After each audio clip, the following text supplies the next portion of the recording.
I'm honored to be here. I was very, very happy to see that this event is now done also in Budapest. I've been following closely the events in Moldova, the second country I know best after Romania. It's been a very refreshing panel, and I'll try to, like you said, provide the midway in between being very direct, partially with blah, blah, blah, partially without, and trying to sometimes find a niche of, I would say, what can be said diplomatically so that we can also advance. I'm somebody who looks a lot at solutions. I remember one of my first conversations with somebody in high-level politics in Brussels more than a decade ago when I was working there. And they said, like, look, I don't want a solution, just one solution from you. I would like to know what my options are, and I would like to pick the best option. So please provide me options, not just tell me this is the only way forward. And I think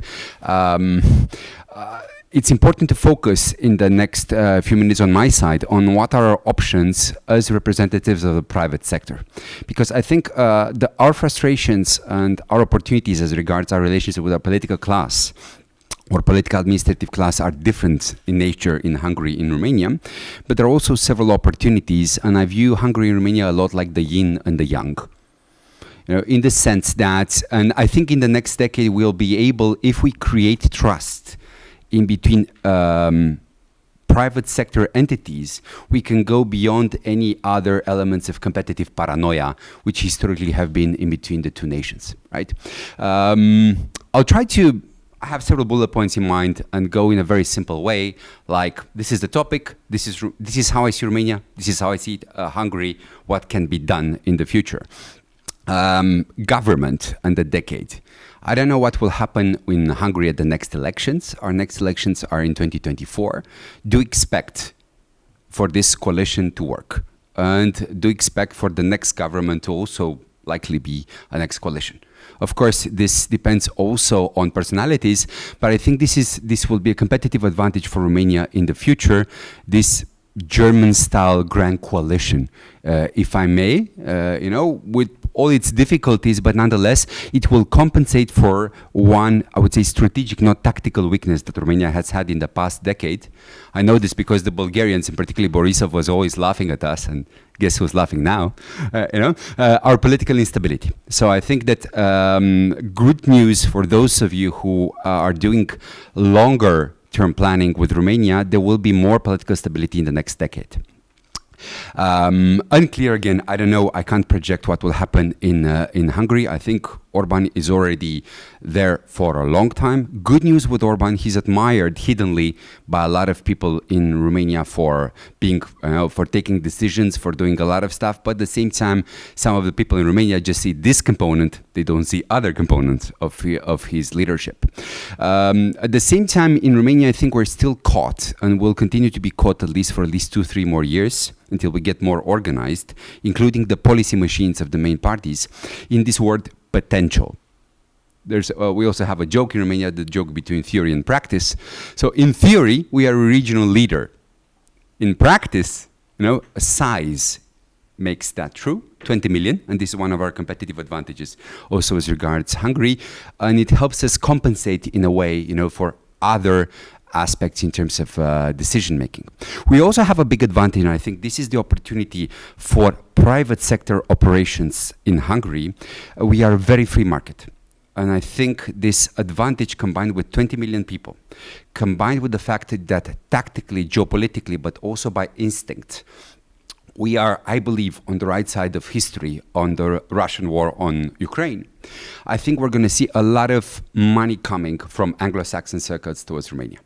And I think, speaking of financial opportunities, if you combine part of the consultancy and know-how and project management opportunities that you have here in Hungary with this capital, and not only in Transylvania, speaking of bilateral paranoia, but come and invest more also in the south, come and invest more also in Moldova and so on. I think there will be a lot of things that we can do together. Because if you're looking at history, historically we've been looking as Romanians at Hungary as, let's say, the more organized brother or partner. It's a reality. We Romanians were very tactical. At the same time, we're living in very tactical times. And we are seen, I would say, we're capitalizing a lot from the geopolitical position. 1 year ago, if you were looking at the fact that we didn't have a big coalition, and you were looking, for example, at the Romanian prime minister back then, and in the mirror you were looking at the Hungarian prime minister, I would say Orban had perhaps more cards to play. His cards are less right now, and it's going to affect your private sector as well. Like we in Romania, we were periodically affected by our political instability. We still are. In between us, I loved the institutional advice to communicate more with our political stakeholders. The truth is, we are, I don't know if it's the same case here in Hungary, but we are under a strategic problem because it's not tactical. The political class, and here I'll be just as outspoken as Joseph, believes that the private sector is unfortunately partially full of crooks who wants to make too much money, you know? And the private sector pretty much believes that our political class is stupid, slash incompetent, slash mean. You know, so we need to recreate trust. Because if this is our hidden thoughts when entering a debate, it's a problem, right? Because if you don't have a minimal trust to talk about how we rearrange right now legislation. I'll give you an example. We have an emergency ordinance in energy in September, modified at least once in government. Now in Parliament, likely to be decided in Parliament by mid-December. Mid-December. Whereas I was just reading the news, AON essentially said we're losing 9 million RON per day, which is like, I think, 2.5 million euro per day, and this is unsustainable, right? So how do we create trust in between a political class who believes that multinationals in the past have been making perhaps too much money out of Romania, and the multinationals who are saying, look, this is totally unstable, let's see.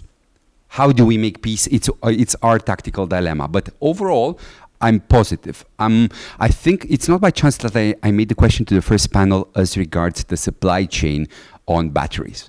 The truth is, you know, some of the instincts, although we Romanians, we are very, let's say, Euro-Atlantic centric, we are missing out on the rest of the world.